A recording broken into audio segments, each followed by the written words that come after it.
আমি টাকা জমাচ্ছি, আমি টাকা জমাচ্ছি। যেদিন অনেক টাকা হবে, সময় কেনার মতো টাকা, সেদিন কিছু সময় কিনে নেব।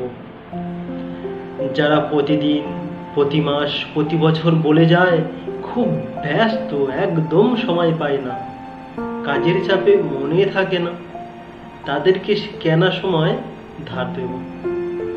সময় কেনা হয়ে গেলে আমি আবারও টাকা জমাবো। এরপর কিনবো অজুহাত, পৃথিবীর সমস্ত অজুহাত কিনে জমা করব। সময়ের অভাবে, অজুহাতের কারণে আর কেউ যেন প্রিয় মানুষদের ভুলে না যায়। এই অফুরন্ত সময় আর শূন্য অজুহাতের এক পৃথিবী বানাবো।